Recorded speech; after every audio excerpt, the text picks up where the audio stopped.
Hi అండి, అందరికీ నమస్కారం. ఈ వీడియో తీసైతే 1 వీక్ ఎక్కువ అవుతుంది కావచ్చు, కానీ అప్లోడ్ చేయడం మాత్రం లేట్ అయింది. ఆ రోజైతే మా ఇంట్లో special chicken curry and chicken pakodi. మా ఆయన అయితే చికెన్ తీసుకొని వచ్చిండు. చికెన్ తీసుకొస్తూ ఏమన్నాడంటే పకోడీ చెయ్యి అని చెప్పేసిండు. పకోడీ చెయ్యి అని అన్నాడు కానీ చికెన్ పకోడీ ఆనియన్ పకోడీ అని ఏం చెప్పలేదు. ఆ టైంలోనే అమ్మ బయట ఆనియన్స్ కోస్తుండే. ఆనియన్ పకోడీ ఏమో అనుకొని నేనైతే ఆనియన్ పకోడీకి పిండి కలిపేసిన, ఆనియన్ పకోడీ కూడా వేస్తున్నా. అది వేసేటప్పుడు ఆయన వచ్చి చూసి ఏందమ్మా ఏం చేస్తున్నావు అని అడిగాడు. పకోడీ చేస్తున్నా అని నేను చెప్పిన. నేను చేయమన్నది ఆనియన్ పకోడీ కాదు, చికెన్ పకోడీ ఏమన్నా, ఏం చేస్తున్నావు నువ్వు అని అన్నాడు.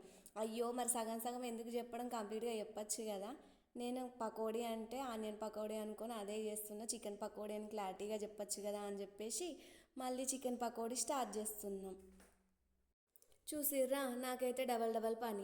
ఇప్పుడు ఈ చికెన్ పకోడీ నేను చేస్తా కానీ హెల్ప్ చేయంటే ఆయన కూడా ఓ చేస్తున్నాడు.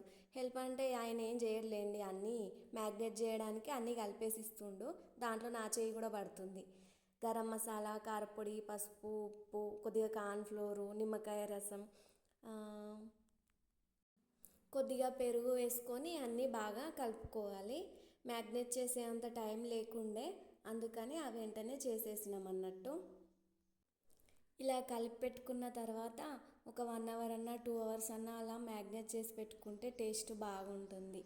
పైన క్రిస్పీగా లోపల మంచిగా ఉడికిపోయి బాగుంటుంది. కానీ అంత టైం లేదని చెప్పేసి మేము వెంటనే చేసేసాం. ఆయన అయితే నాకు ఇలా కలిపేసి ఇచ్చేశాడు. చూడండి, ఈ పక్కగా ఆనియన్ పకోడీ అయితే ఫ్రై అవుతుంది. ఇలా ఆనియన్ పకోడీ చేయడం అయిపోయిన తర్వాత నేను ఈ చికెన్ పకోడీని స్టార్ట్ చేసిన. అన్నీ ముద్దలా వేయకుండా ఏ పీస్కి ఆ పీసు చిన్న చిన్నగా కట్ చేసుకున్నాం కదా మనం చికెన్ని, అవి విడివిడిగా వేసుకోవాలి.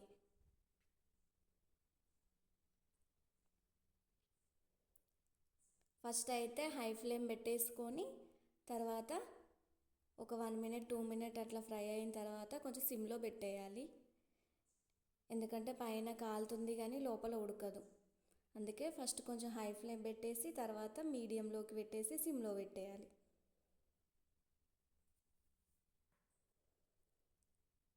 ఇవి ఇలా చికెన్ పకోడీ చేయడం అయిపోయిన వెంటనే మళ్ళీ చికెన్ కర్రీ స్టార్ట్ చేసేసిన. ఆయిల్ వేడెక్కిన తర్వాత అందులో మసాలాలన్నీ వేసేసి ఆనియన్స్ వేస్తున్నా. నేను ఒక 2-3 పెద్ద సైజు ఆనియన్స్ తీసుకొని కట్ చేసి ఇందులో వేస్తున్నా. ఆనియన్స్ అయితే బాగా ఫ్రై అవ్వనివ్వాలి, గోల్డ్ కలర్ వచ్చేంత వరకు ఫ్రై చేసుకోవాలి. ఇలా గోల్డ్ కలర్లో ఫ్రై అవుతేనే టేస్ట్ బాగుంటుంది, కర్రీ కలర్ కూడా బాగుంటుంది.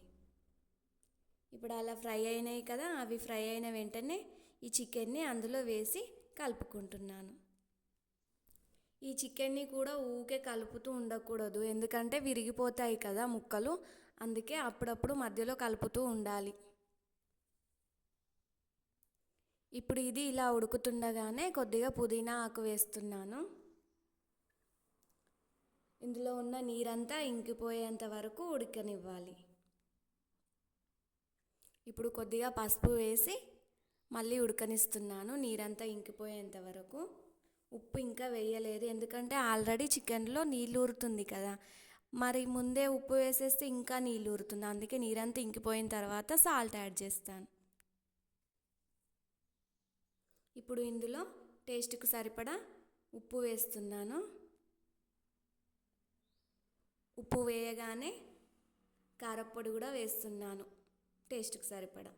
కొంతమంది ఎక్కువగా తింటారు, కొంతమంది తక్కువగా తింటారు కదా. మేమైతే కొంచెం ఎక్కువగానే తింటాం, అందుకే 2 స్పూన్స్ వరకు కారం వేస్తున్నా.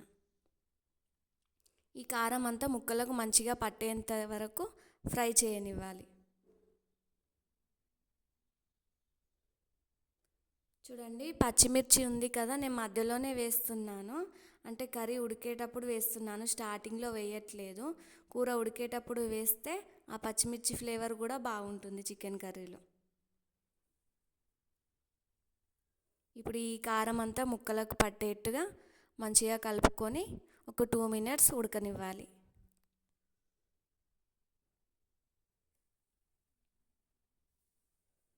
ఇప్పుడు ఇందులో గ్రేవీ కోసం కొద్దిగా పెరుగు యాడ్ చేస్తున్నాను. నాకు ఫ్రైలా ఉంటే నచ్చదు, గ్రేవీ కంపల్సరీ కావాల్సిందే. ఏ కర్రీ అయినా సరే గ్రేవీ అయితే ఇష్టపడతాను.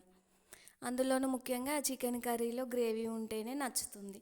అందుకే పెరుగు యాడ్ చేస్తున్నాను. పెరుగు యాడ్ చేసుకొని మంచిగా కలుపుకోవాలి. అది మనకు గ్రేవీ కావాల్సిందే కదా, అందుకే కొన్ని నీళ్ళు యాడ్ చేసి కొద్దిగా ధనియాల పొడి వేస్తున్నాను. అల్లం వెల్లుల్లి పేస్ట్ నేను లాస్ట్లోనే వేస్తాను. ఆ అల్లం వెల్లుల్లి పేస్ట్లో ఒక 2 యాలక్కాయలు, ఒక లవంగం వేసి మంచిగా ఫ్రెష్గా దంచి పెట్టుకున్నాను. దాన్ని ఇప్పుడు ఇందులో వేసి ఒక 5 మినిట్స్ ఉడకనిచ్చామనుకోండి, చికెన్ కర్రీ రెడీ. ఈరోజైతే మా ఇంట్లో special chicken pakodi, onion pakodi and chicken curry. వీటితో అయితే రైస్ని కుమ్మేస్తాం. ఓకేనండి, thank you for watching. Video చూస్తున్నారు కానీ లైక్ చేయట్లేదు, లైక్ చేయండి అబ్బా. Thank you for watching. Please subscribe.